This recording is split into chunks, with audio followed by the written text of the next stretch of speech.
Students, our next test is rabies test. So rabies test में क्या है? If we have series A and we have positive term series, this means जो इसकी terms हैं, these all terms are positive. So हमारे पास जो series है वो positive term series है.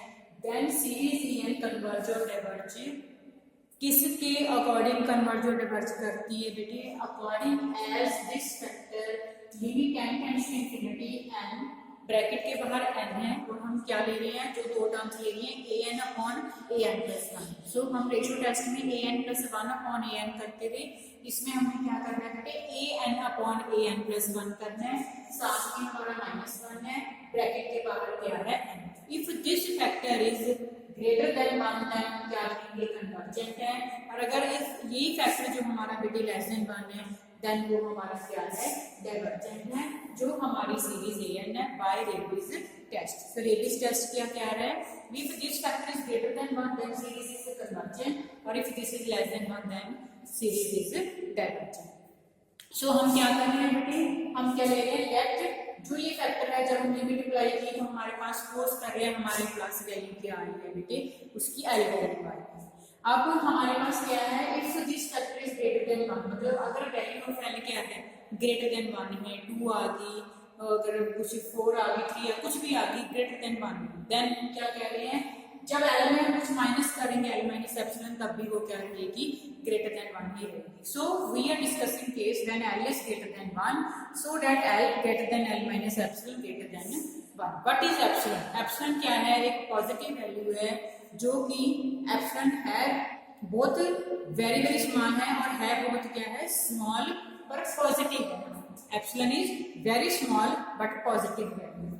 सो here epsilon greater than zero there exist. तो हमारे पास क्या एग्जिस्ट कर रहा है? एक स्मॉल m है. अगेन जो पॉजिटिव नंबर है बिलोंग किसको कर रहा है बेटे? कैपिटल N नेचुरल नंबर को. Such that we have equality. This whole term मतलब लिमिट अप्लाई करने पे ये आता है. इसका मतलब होता क्या है? डेफिनेशन क्या कहती है? When we minus this to modulus this should be less than epsilon. This means मेरे पास क्या आ गया? n ब्रैकेट के बाहर लेके हमने an upon an plus one minus one करना है और जो हमारी लिमिट है जब हम इसको माइनस कर रहे हैं मॉडुलस में, this is less than epsilon. Epsilon is very small और ये इससे भी लेस है for n greater than equal to n. n क्या है? हमारा पॉजिटिव नंबर. नाउ जब हम मॉडुलस को ओपन करते हैं बेटे, this value is lie between minus epsilon and epsilon. तो मेरी ये वैल्यू किसके बीच में लाई करेगी? माइनस एप्सिलॉन और प्लस एप्सिलॉन के बीच में ये पूरा फैक्टर. फिर हम क्या कर रहे हैं? उसके साथ माइनस एल हो रहा है, इसलिए हमने दोनों साइड एल को क्या कर दिया? एल. सो मेरा जो ये फैक्टर है बेटे, this lies between L minus epsilon and L plus epsilon. When we open this modulus so we get this term lies between L minus epsilon and L plus epsilon. अब हम क्या कर रहे हैं बेटे? सिर्फ हम इस टर्म को डिस्कस कर रहे हैं, एल माइनस एप्सिलॉन वाली टर्म को डिस्कस कर रहे हैं. सो हम सिर्फ इस टर्म को लेके चल रहे हैं. इसका मतलब क्या हो गया? हमारे पास क्या रहेगी? ये टर्म रहेगी. अब हम इसमें यहाँ पे एलसीएम लेंगे तो ये क्या बन जाएगा? an minus an plus one. और टर्म जो नीचे आई इसको उस साइड मल्टीप्लाई कर देते हैं. तो हमने जब एलसीएम लिया ये बन गया an प्लस वन और an प्लस वन दोनों साइड हमने क्या कर दिया? मल्टीप्लाई. तो अभी हमने एक बार इसको ऐसे लिख लेते हैं, बाद में हम क्या करेंगे? इसको जो टर्म है इसको सिर्फ दो पार्ट्स लेके सॉल्व कर देंगे. Yes. So this term become an minus an plus one. जो n प्लस वन था ये दोनों टर्म्स के साथ हमारा क्या हो गया? मल्टीप्लाई हो गया. नाउ बेटे we are taking only these two terms. तो मैंने सिर्फ ये दो टर्म्स ली हैं और मेरी इक्वालिटी किस फैक्टर की तरफ है? इस फैक्टर की तरफ है. तो आप ये देख सकते हो an minus an plus one की तरफ हमारी इक्वालिटी है. ग्रेटर देन को जो साइन है हमारा l माइनस एप्सिलॉन और an प्लस वन ऐसे केस में. नेक्स्ट स्टेप हमने क्या करना है बेटे? हमने दोनों ही साइड an प्लस वन जो है दोनों तरफ माइनस कर देना है.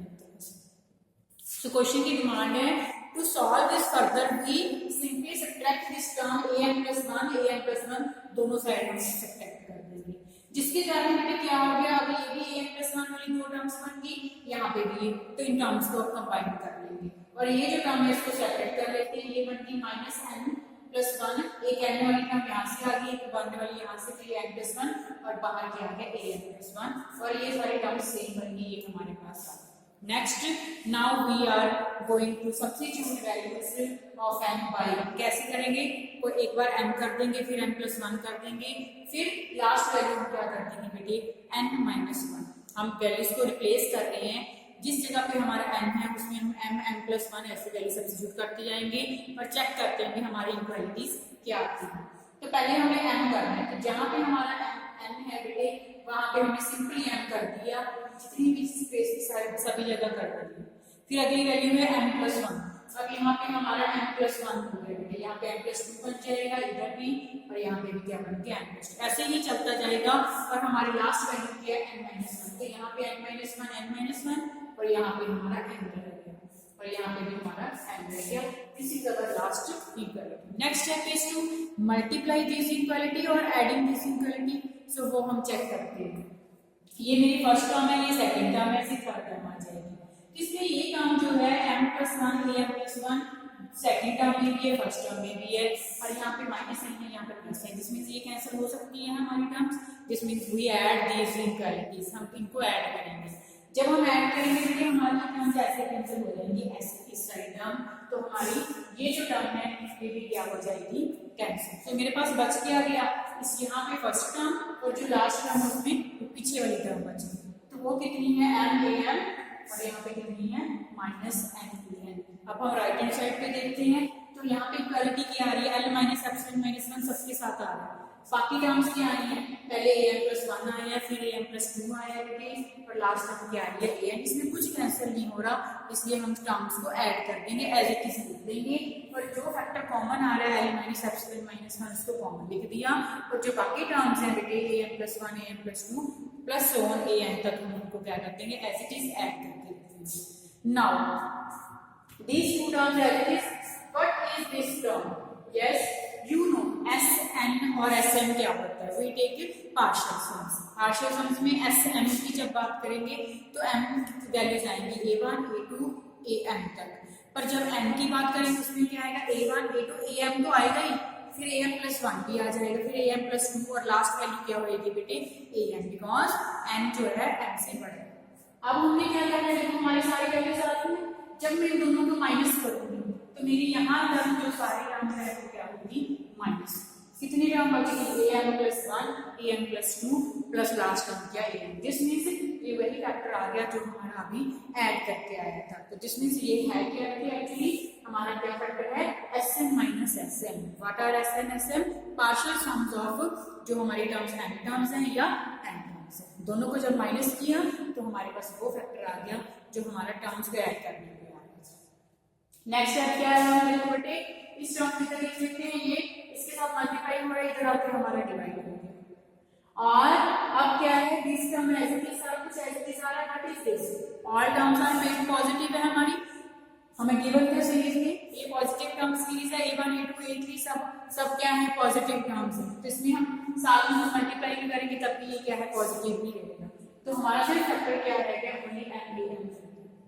नेक्स्ट इज जो Sm इसके साथ माइनस हो रहा है, ये साइड जाके क्या हो गया, प्लस हो गया। अब हम इसमें चेक कर रहे हैं, हमारा वेरिएबल n नहीं है, n खत्म हो गया, जिसमें this is a some constant, ये मेरी जो वैल्यू है ये कोई कांस्टेंट वैल्यू है, इसको हम k नाम दे सकते हैं, कैपिटल M नाम दे सकते हैं। So we simply write it as this is a positive finite number. Positive क्यों है, क्योंकि ये पॉजिटिव वैल्यू आ रही है हमारे पास, जो हमारी रेंज है m किसको बिलोंग करता है, नेचुरल नंबर को, तो जो वैल्यूज m की आएंगी वो भी कोई कांस्टेंट की फॉर्म में होंगी, दैट इज पॉजिटिव कांस्टेंट, सो ये वैल्यू पॉजिटिव आ गई। और अगर समथिंग लेस, ये देखो इसका मतलब ये क्या बन गया, बाउंडेड अबव आ गया। सो हमारे पास जो Sm है बेटे वो बाउंडेड अबव आ गया। नेक्स्ट हम क्या कह रहे हैं, देखो इसमें टर्म्स क्या होती है, बाउंडेड अबव आ गया। अब नेक्स्ट हम इसमें क्या डिस्कस कर रहे हैं, Sm होता क्या है, a1 + a2 + so on an होता है, और ऑल टर्म्स क्या है, पॉजिटिव है। इसका मतलब क्या है, ये मोनोटोनिक इंक्रीजिंग आएगा, बिकॉज जब हम सपोज कर लेते हैं हमने S2 और S1 की वैल्यू, तो इसमें से S3 ले लेते हैं, सपोज कर लेते हैं, तो S1 में 1 टर्म होगी और S3 में 2 टर्म्स होंगी। जब हम माइनस करेंगे मेरे पास 2 टर्म्स बचेगी, A2 and A3, but terms are all positive, इसमें से ये भी पॉजिटिव आ गया, पॉजिटिव आ गया मतलब S3 A3 से आ गया S1, इसमें से ये क्या है, मोनोटोनिक इंक्रीजिंग शो हो रहा है। सो मोनोटोनिक इंक्रीजिंग भी है, बाउंडेड अबाउट भी है, इसका मतलब ऐसे क्या है, कन्वर्जेंट सीक्वेंस है हमारे, because we know by behaviour of monotonic sequence if we have bounded about and monotonic increasing then our sequence is convergent. So अगर सीक्वेंस कन्वर्जेंट है तो हमने प्रूफ किस फैक्टर के लिए किया था, इस फैक्टर के लिए किया। सो ये फैक्टर ऑफ कन्वर्जेंट आया, जिसमें हमारी सीरीज भी क्या आ जाएगी अब, कन्वर्जेंट। सो कन्वर्जेंट कब आई है, if this factor is equal to L, और क्या लेके चले हम, ग्रेटर देन 1 के लिए चले। सो रेबीज टेस्ट क्या कहता है, if L is greater than 1 then that factor n bracket में n plus 1 minus 1 is greater than 1, then वो हमारे पास क्या होगा बेटे, कन्वर्जेंट होगा। नेक्स्ट स्टेप पे चलते हैं, जब लेस देन 1 के लिए चलना है, फिर हम क्या करेंगे, जब एल इसी केस में एल लेस देन 1 होगा तो उसमें क्या आ जाएगा, इफ एल लेस देन 1, तो उसमें क्या करेंगे, L less than L plus epsilon less than 1। तो बेटे हम सेम स्टेप्स पे चलेंगे, यहाँ पर फर्क क्या है, यहाँ पे हम एल लेस देन 1 लेके चल रहे हैं।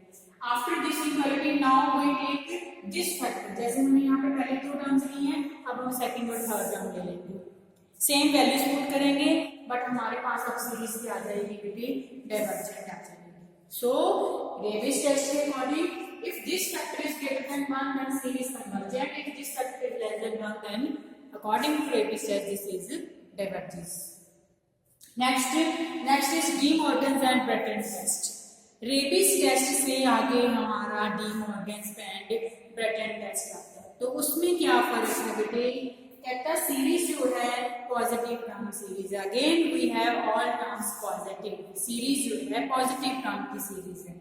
देन कहता है ये सीरीज कन्वर्जेंट और डाइवर्जेंट कब होगी, सीरीज एन कन्वर्जेंट और डाइवर्जेंट कब है बेटे, व्हेन नाउ दिस फैक्टर, अब इस फैक्टर में क्या फर्क है, जो हमने रेबीज में लिया था एन ब्रैकेट में N upon N plus 1 minus 1 तो आएगा, साथ में इस फैक्टर के साथ हम माइनस 1 भी कर रहे हैं, एंड देन होल फैक्टर के साथ हम log n ले रहे हैं as limit n tends to infinity. So De Morgan's में -1 हम नहीं करना है पर log n करना है।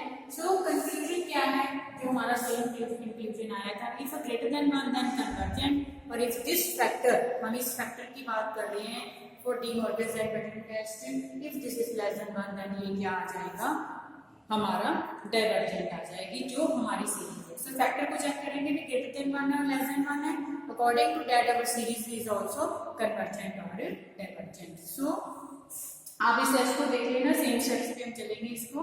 बाय रेबीज टेस्ट और by De Morgan's test result is same, but factor का क्या फर्क है, इस फैक्टर में हम -1 और साथ में log n लेते हैं, देन हमारी series according to that convergent और डाइवर्जेंट।